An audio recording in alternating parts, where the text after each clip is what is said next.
where it all began. But you have to be open to that and even ready. So here we go. Primitive Christians, the Essenes, fully realized and taught the great truth that Christ was a substance, an oil, or an ointment, contained especially in the spinal cord, consequently in all parts of the body, as every nerve in the body is directly or indirectly connected with the wonderful river that flows out of Eden, the upper brain, to water the garden. The early Christians knew that scriptures, whether written in Hebrew or Greek, were allegories, parables, or fables based on the human body, fearfully and wonderfully made. You have to understand the etymology of these words, what they mean. So, Christos in Greek is oil, sacred oil. These adepts knew that the secretion, the gray matter, the gray creative, which issues or secretes from the cerebrum, was the source and cause of the physical expression called man. And they knew that the river of Jordan was symbolized in the spinal cord, and that the Dead Sea was used to symbolize the sacred plexus at the base of the spinal column, where the Jordan spinal cord ends, typifying the entrance of Jordan into the Dead Sea. The thick, oily, and salty substance composed the sacral plexus, the cauda equina, which means the horse's tail in Latin, which is that's our tail, all the nerves that run through our sex organs from our sacrum, from our lower spine. It looks like fine hairs of a horse's tail, so they called it the cauda equina. The horse's tail may be likened to a crude petroleum, petra, mineral or salt, and oleum, Latin for oil. And the thinner substance, oil or ointment in the spinal cord, may be compared with coal oil. And when this oil is carried up to the crosses of the Ida and Pingala, the two fluid nerves that end in a cross in the medulla oblongata, where it contacts the cerebellum, Golgotha, the place of the skull. This fluid is refined as coal oil is refined to produce gasoline, a higher rate of motion that causes the ascension of the airship. Okay, so what very few people know is that the Bible itself, the bibliography, is two things. It's a genealogy, a family lineage. So-and-so begat so-and-so begat so-and-so, and so on. But the book itself and all the characters in it actually refer to the temple of God, which is the human body itself. I know people find this hard to believe, but there are all these clues. Like, for example, Golgotha is actually your skull, every human being's skull, because that's this place where the crucifixion takes place. It's all inside of us. When the oil or ointment is crucified, crucified means to increase in power 1,000-fold, not to kill. It remains 2 days and a half, the moon's period in the sign of the tomb, cerebellum. On the third day ascends to the pineal gland that connects to the cerebellum. With the optic thalamus, the central eye in the throne of God, is the chamber overtopped by hollow or hallowed, caused by the curve of the cerebrum, the most high of the body, which is the temple of the living God, the living, vital substance, which is precipitation of the breath of life, breathed into man, therefore the holy or whole ghost of breath. So what's being explained here, it's a little cryptic, the language, but what's being explained here is the sacred secret or secretion. That's what that word means, secret, secretion, that comes from the pituitary and the pineal gland. That chemistry comes out of the brain, goes down the spinal column all the way to the sex organs in order to make new life. It's charged with electric soul power. But that force also, if not used to make life and not expelled or wasted, it changes its chemistry once it mixes together. That's the chemical wedding that the alchemists talk about. Once that new substance happens, it becomes less dense and it floats back up the spinal column in the cerebral spinal fluid like mercury does in a thermometer. and it rests in the nave, in the gland known as the solar plexus. And it charges itself there based on the way you live. And the way you treat your body, the way you eat and drink and sleep and exercise. And it rests there for 2.5 days. Now that 2.5 days is significant because it's the time each month that the moon is in the sign in which you were born under, your sun sign. So whatever month you're born under, that's the month, that's your sun sign. And the moon goes every 28 days, or sometimes 29, just like the female cycle. It goes through each stage in the sky of the sun sign. So every month, every person has 2.5 days where the moon is in their sun sign. And that particular moment, that type of light, is a cycle that started at your birth. And your body knows when that is. You might not know, but your subconscious body knows. And it takes an electrical charge from a combination of the sun and the moon's electromagnetic energy and charges this up while it's in your solar plexus. That's why it's called your solar plexus. Ever wonder that? Interesting how every doctor around the world, no matter what culture you come from, points to this weird spot where your rib cage comes together in the center of your body, and they say, oh yeah, that's the solar plexus. But no one ever asks why it's called that. That's why it's called the solar plexus. It's a very specific glandular spot. Anyway, George Carey will go on to point this out. The pineal gland is the pinnacle of the temple, the modus operandi in which the oil of the spinal cord reaches the pineal gland, and is described in what follows. There is no name under heaven whereby you may be saved except Jesus Christ did, or christened, and then crucified. The correct rendering of the text in Greek. Every 29.5 days, when the moon is in the sign of the zodiac that the sun was in at the birth of the native, there is a seed, a psychophysical germ, born in the or out of the solar plexus, also known as the manger. And this seed is taken up by the nerves or branches of the pneumogastric nerve and becomes the fruit of the tree of life, or the tree of good and evil. Good, if saved and cast upon the waters, circulation, to reach the pineal gland, and it's known as evil if eaten or consumed in sexual expression on the physical plane, or by alcoholic drinks or gluttony that causes fermentation or acid and even alcohol in the intestinal tract. Thus, in quotes, no drunkard can inherit the kingdom of heaven, for acids and alcohol cut or chemically split the oil that unites with the mineral salts in the body and thus produces the monthly seed.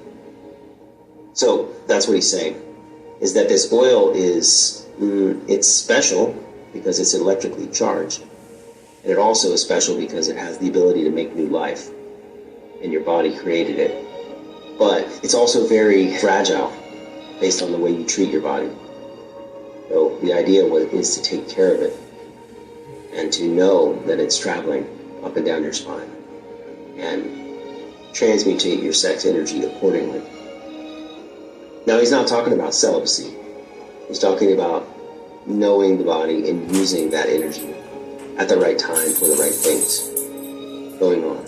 The seed, having the odor of fish, was called Jesus, or iktos, which is Greek for fish, and nun, N-U-N, Hebrew for of life. I am the bread that came down from heaven. Give us this day our daily bread.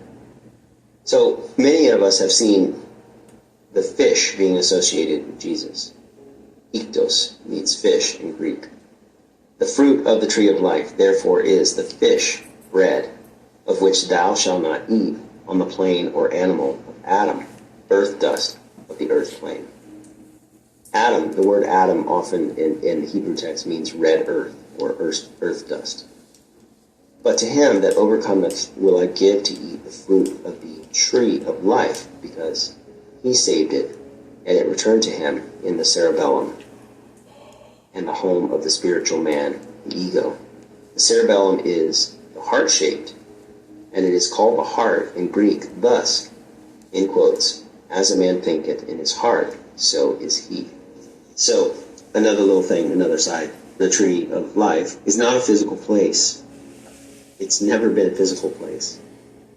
That was the invention of Rome, to pull people away from the real place of salvation, which is your own body, the human form.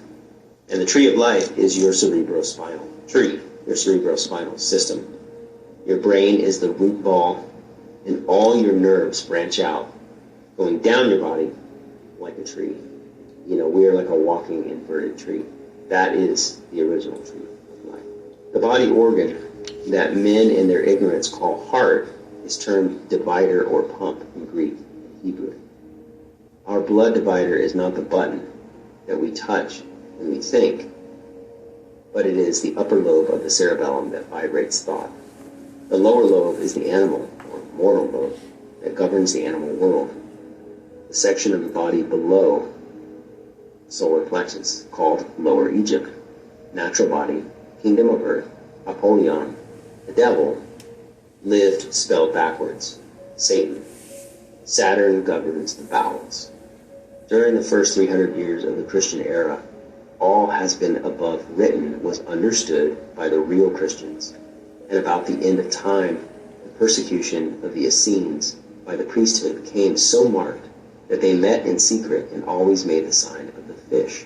About the year 325, Constantine, the pagan Roman emperor, called the teachers of Christianity together at Nicaea, the Council of Nicaea.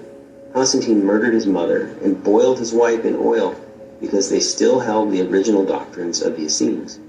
Constantine was told by the priests of his time that there was no forgiveness for crimes such as his, except through a long series of incarnations.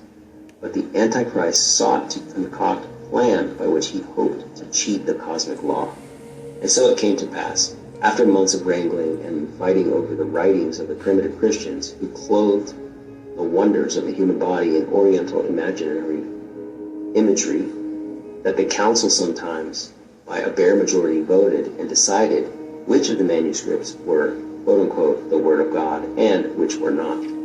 So we all know that the Council of Nicaea was where the Bible was canonized, edited, huge parts of it were taken out, and other parts were written in, which is pretty obvious to see. There were supposedly 12 disciples, but there's only 4 accounts of them in the Bible, the 4 Gospels, Matthew, Mark, Luke, and John. Well, where's the other 8?